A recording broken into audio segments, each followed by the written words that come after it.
You'll find no glory here, Outlander. Only cold and death. That girl in Sekuli's painting. It's the Outlander chieftain. Initid told you the truth. This is the headdress stolen from the murdered man. You'll find more in a ravine north and west of here, along with the bodies of the killers. The exile still served its purpose. He was guilty of our suspicion. Fate has fallen like snow, and should Initid return, he will be absolved. You can't be serious. He speaks for the Werak, my Nora friends. You look ridiculous. If you would return to my Werak, you will behave as a Banuk does. How does a Banuk behave, my chieftain? Like I did? Accepting a sentence for a crime he did not commit. Or those others who killed in cold blood for crimes that their charge of victims did not. I think what I wear will not make me more or less of a Banuk. For his own sake, it would be wise for him to think less. Nora, friend. I'll talk to him. But not for you.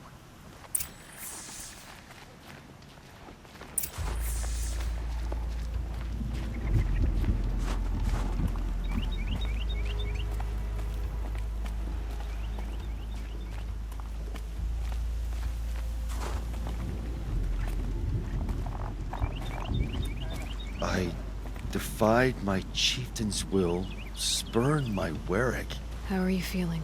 as if I'd been pounded in the guts. I could just keep walking, but when my anger has thawed, it will leave me with nothing. Where else would I go?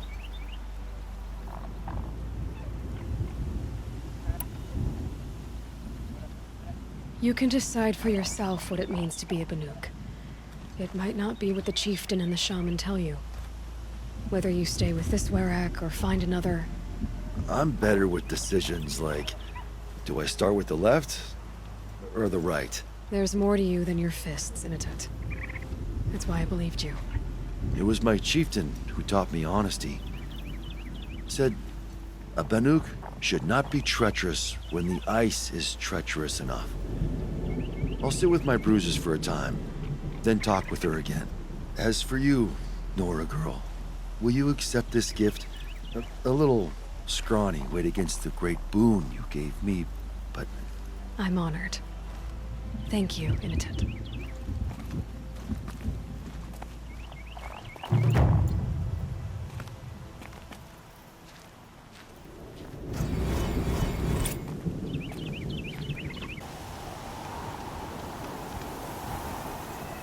Outlanders know us as hunters and shaman, but there's more to the Banuk.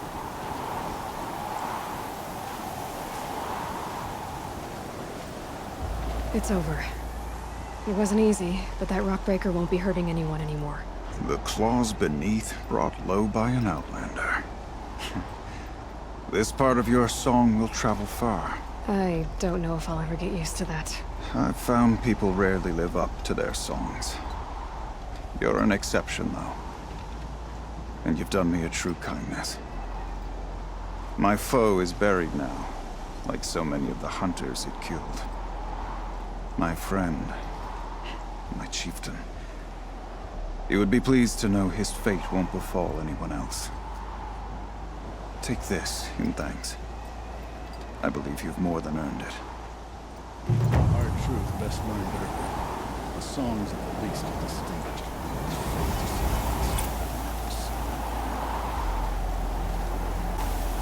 Long Notch is well stocked, as you asked.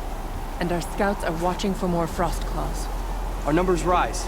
3 more hunters have passed their trials. But our purpose was to take back the mountain. Now what? Stay prepared. Sharpen your spears. Should we not return, defending the cut falls to you. If our chieftain agrees with this course. Sounds like good advice, but let's hope it doesn't come to that. Chieftain? The weight of command is no small burden. I can see that. Tell me what happened to the first expedition. Rhea led the way to the summit. but it was blocked by a great door. Some kind of cauldron. New metal. We tried to break through, but it was unflinching. We were exhausted. No way forward and machines behind. I made the call to push back. It cost us greatly. But to remain would have cost us everything.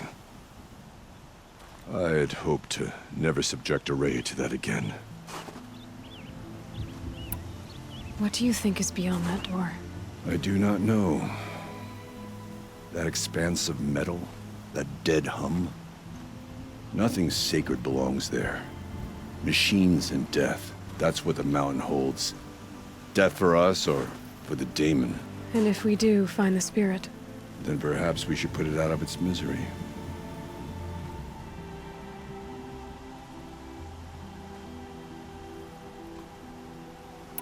I take it you haven't spoken to Ourea yet? Why should I?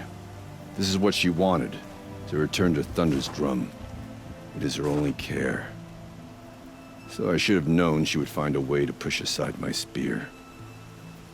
After the Carja took my sister, not all of her came back.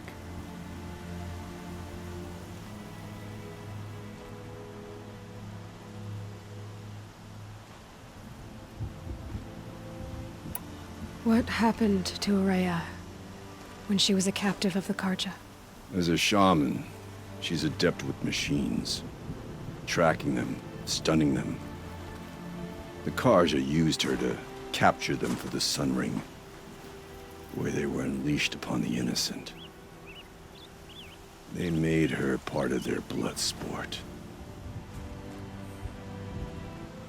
The shame she suffered beneath their pitiless sun. She survived. She endured. Endured by reminding herself of the spirit, her purpose. And now that's all she has.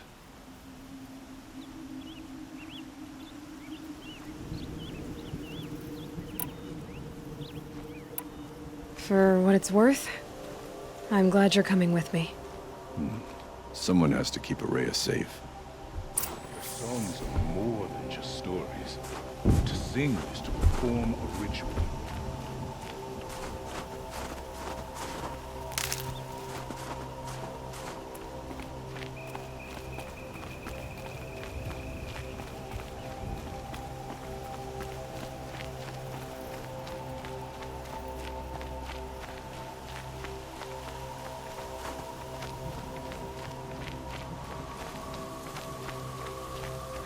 Chill almost feels like sunburn.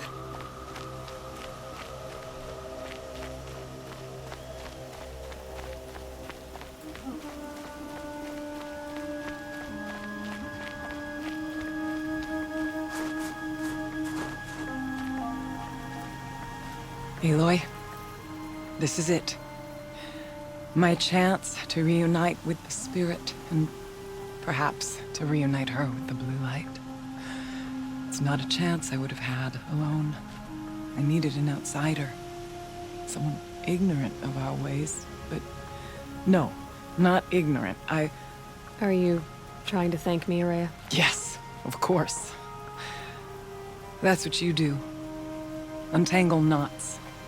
Create possibilities. Thank you for making this pilgrimage possible. I only wish it had not been necessary to humiliate Aratak. You were wise to let him come. He's earned the right. Stubborn as stone, but he's had to be. The war demanded it. And so have I.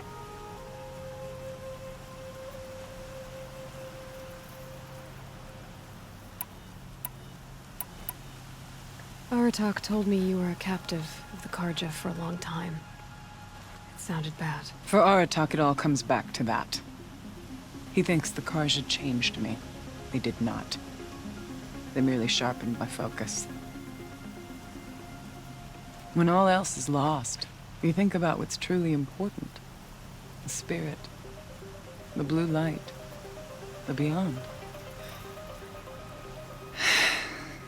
And my brother, too.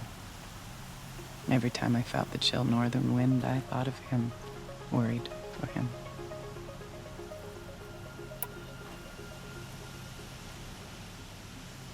What did the war do to Aratak? He cut away everything until only his true self remained. Unyielding ice. No Banuk has more sheer will. He fought the Karja for 1,000 freezing nights, yet always rallied his hunters at sunrise.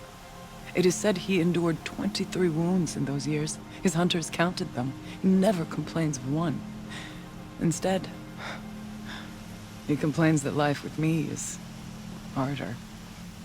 He's right. What have I ever given him but struggle?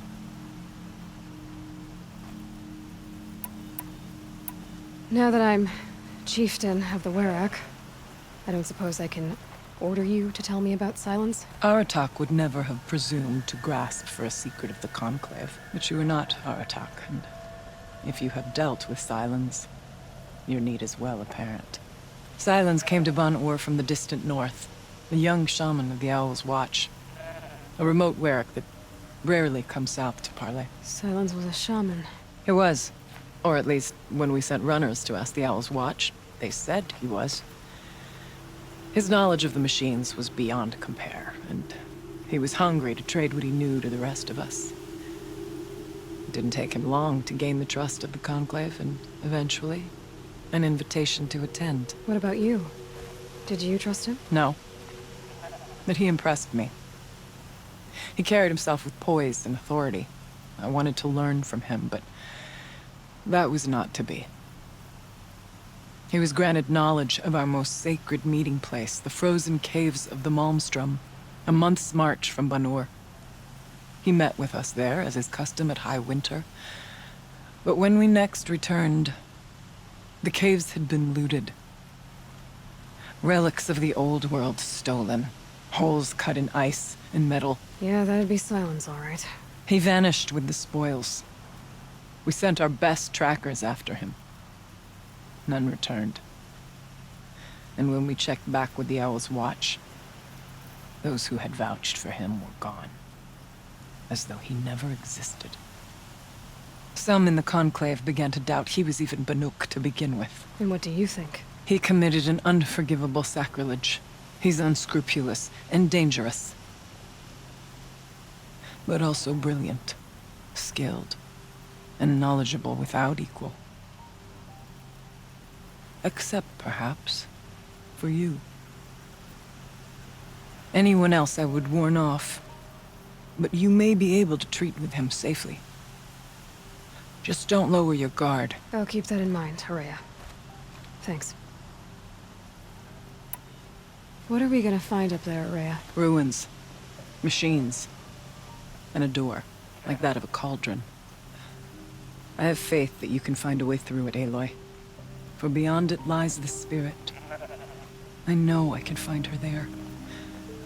Though I do not doubt that Daemon has tried to hide the way.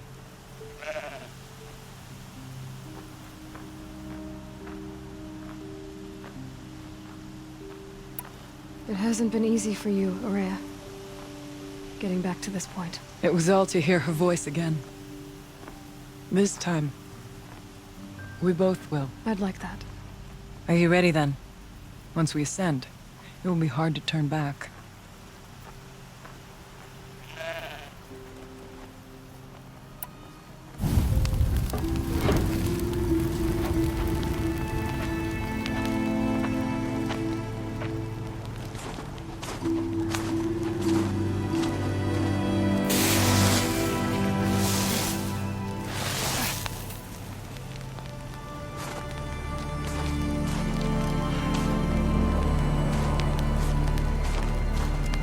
Finally, we ascend.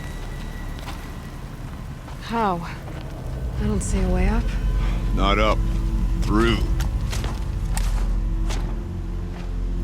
No, brother!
see.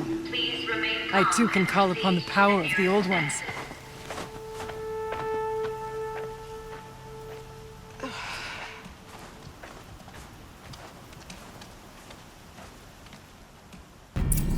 What was this place? The Spirit once told me that this all used to be part of its domain. A fortress that defended humankind from terrible danger. Fortress. It looks more like a machine. Is that not fitting? The blue light often dwells in machines. Let's just hope that some remains here.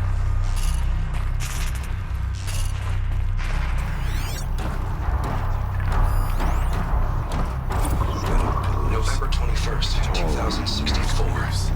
It's been 3 years since I was last here, and 12 since I was running the place. Just a skeleton crew left, confused about why I'm here. So am I. Anita wants me to find a way to suspend operations for a while. Maybe a long while. And I don't know why.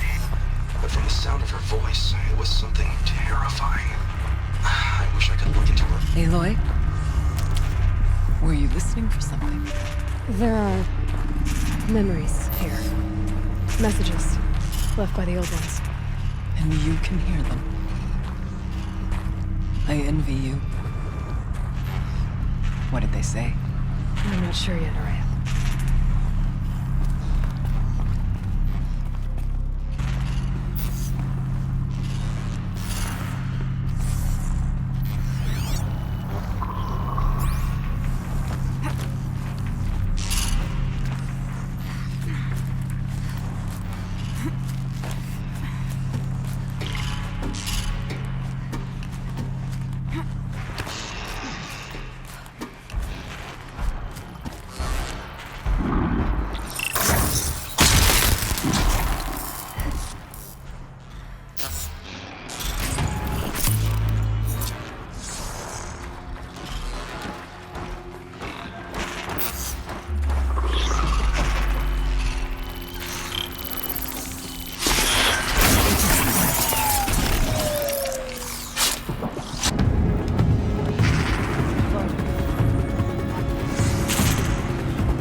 Last we were here, we fought our way through there. The machines overcame us. We retreated, dropping supplies and taking losses.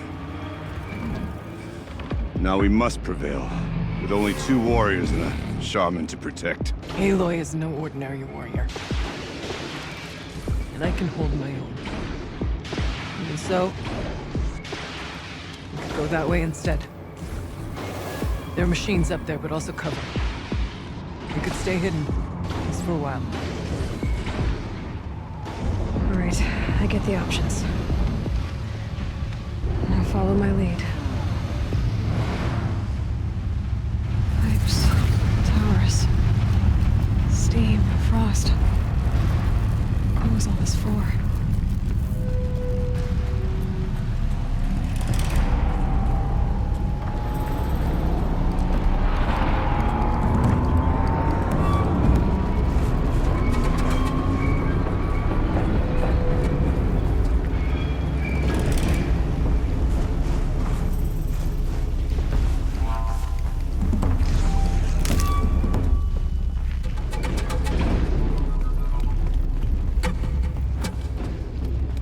I went this way years ago, looking for cover in case machines came prowling.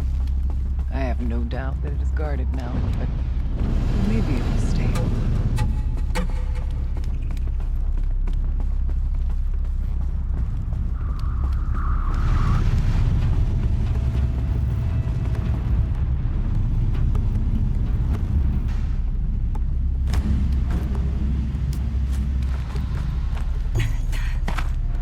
Not all threats to be seen first.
This projector? Maybe to show holograms without a focus. Let's see if I can restore power. Aratak, Araya, you might see shapes drawn from light. Don't be alarmed. It'll take more than light to alarm me.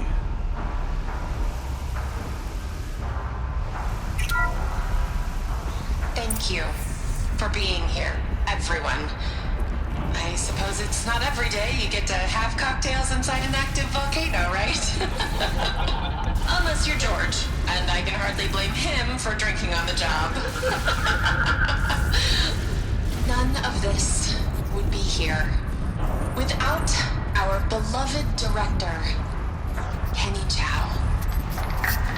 So, here's to you, Kenny.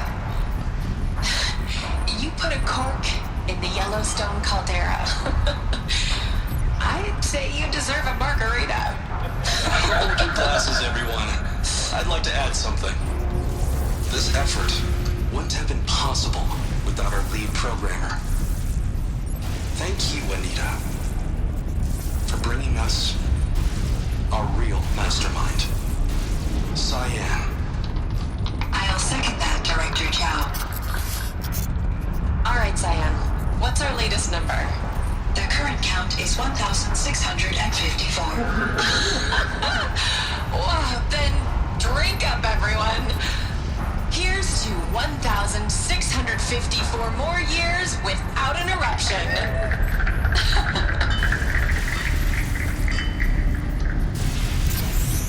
It was the spirit. The old ones. I could only grasp some of what they said. You were right, Araya. This place was built to stop something terrible. And it worked. As for the spirit, I'm starting to get an idea of what it could be. The door is open now. We can get through.